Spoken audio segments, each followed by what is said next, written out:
Go. Oh, good morning, class. I hope you all had a super gay weekend. You know, I did. Okay, Brian, I meant the other kind of gay, but I respect who you are. Anywho, who has their book reports for me? Oh, how about you, Sammy?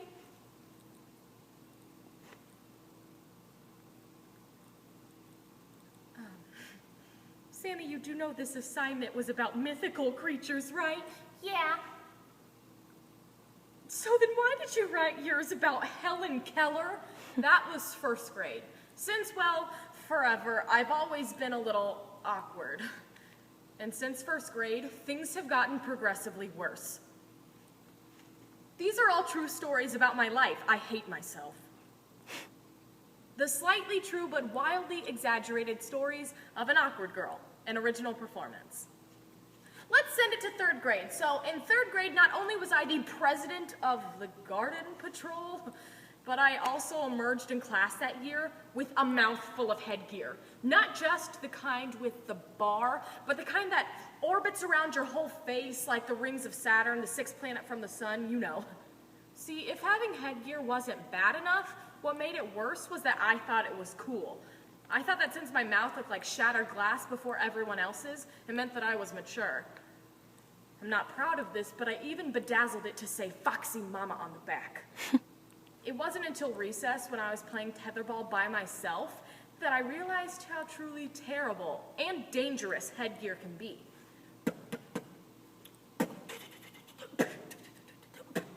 Hey, a roly-poly! In this tragic tetherball accident, my headgear caved in. No one saw it happen, but they heard the reactions. All the kids getting really pissed off during the States game were suddenly fascinated by my slack jaw syndrome and my protruding overbite. Oh my God, I swear on my entire deck of Yu-Gi-Oh cards that right there is Nebraska. I don't care. Wait, look at Sammy. What is she doing? Is she breakdancing? No, her headgear's jacked up. Rafflecopter. I dare you to go kick her. I explained to my school nurse about my headgear situation and that I needed a trip to my orthodontist pronto. Cindy and I had frequent visits, so she agreed. I ditched the headgear and got braces. Still not hot, but I wasn't the Tin Man anymore, which made me think I actually had a chance with the boy of my dreams in 5th grade. I mean, so what if I wore a solid brown jumpsuit, had a chili bowl haircut, and didn't understand the concept of wearing a bra? I had hopes that the most popular boy in school, Nathaniel, would look past my facade and into my heart. One day in art class, I actually thought my dreams were coming true. Hey Sammy, what's up? Nothing, I'm just making a model of the mucous membrane, you know. The huge. Right, so listen, I was wondering, if you'd, kinda maybe, wanna go out with me? Yes! What? What? It wasn't until then that I looked at his hand. I saw the word Zap written on it. See, Zap was this game invented by the devil to torture ugly girls. You probably know about it. Okay, well, how Zap works is you write Zap on somebody's hand and also the time. And then on the palm, you write a name. If you look at the name before the time runs out, you have to ask that person out. Terrible, right? Well, everybody played, including Nathaniel. I was just kidding. I got you. You should have seen your face. You were like, what? Oh my God, you scared me. Could you imagine someone like me dating someone like you? That would be so weird. Yeah. Like, I don't want to date you either. You're like, no. Ew. I felt like my heart had exploded and landed into a pile of elephant crap. I made a pact with myself that I would never like another boy as long as I lived. That lasted about a day.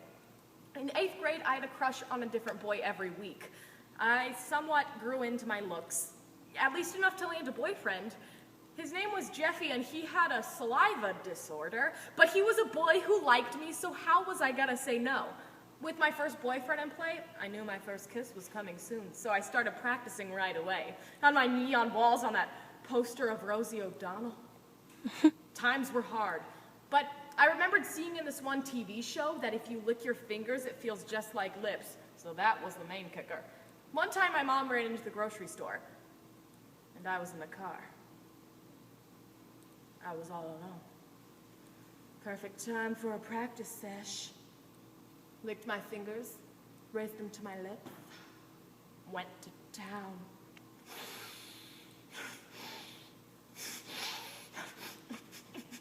When things started becoming a little heated, I noticed that there was a man in the car sitting next to me. He seemed to be about 107 years old and looked seriously repulsed. Okay, who's made out with themselves in the Marsh parking lot? Show of hands. Show of hands. I thought that number was going to be higher. Anyway, me and the man stared at each other uncomfortably for about 3 minutes until my mom returned to the vehicle. Hi, Peanut! Mom, let's go. When my first kiss actually came, I had a lot of inanimate object practice. But it turns out that kissing an actual human is a little different. And honestly, not as good. I met my boyfriend Jeffy at the movie theater. We were going to see the romantic movie Saw. Since we were too young to see it by ourselves, his mom came with us. And sat right behind us. Romantic, right? I'm so glad we're dating. You're like my perfect girl. Aw, thanks, Jeffy. She's fatter than what I thought she'd be. Mom, shut up. She's got a really great personality. Whatever, Jeff. Can you pass me the popcorn? Staring at your plus-size girlfriend reminded me that I'm freaking starving. As the movie progressed, I could feel my self-esteem dropping as fast as Charlie Sheen's career. You know, Jeff, this Jigsaw character reminds me a lot of your girlfriend. Except he does his makeup cooler. And it's probably more fun at games, too. Mom, shut up. Hey, Sammy. Can I kiss you? I was too distracted by the actors being dismembered on the screen to process Jeffy's question. When it finally clicked, I was so nervous that I couldn't move. I wanted so badly to scream, hell no, and run out of the theater. But with his mom right behind me, how was I gonna say no? Okay.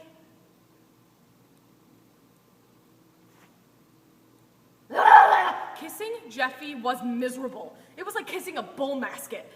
Still, what happened with me and Jeffy wasn't nearly as bad as what happened to me my sophomore year.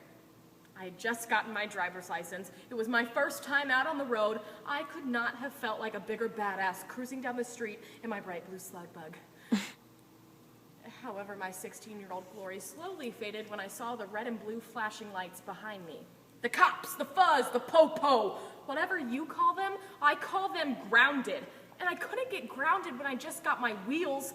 So I remembered seeing in the show Cops, this guy tried to convince the officer he wasn't actually driving the vehicle. I thought to myself, I could totally do that. So before the cop reached my car, I slid into the passenger seat. The scene played out a little like this. Ma'am, what seems to be going on here? I have no idea. Ma'am, what happened to the driver of the vehicle? I don't know how to tell you this, but he must have gotten out of the car and ran away. You should probably go catch him. Were you driving the vehicle? Yes. I am so sorry. She ended up letting me off with a warning after I told her that if she gave me a ticket, it would trigger my exploding diarrhea syndrome. It's not a real disorder, but no one plays with diarrhea. I spent a lot of my adolescence wondering when my life was going to get better. I mean, growing up should be a beautiful time in your life, but it turns out that growing up for me is like getting a good slap in the lady balls. I know that someday I will shed my awkwardness and be transformed into a beautiful butterfly with a lot of sex appeal. But until then, I will continue writing down and telling you all these incredibly awkward stories about my life.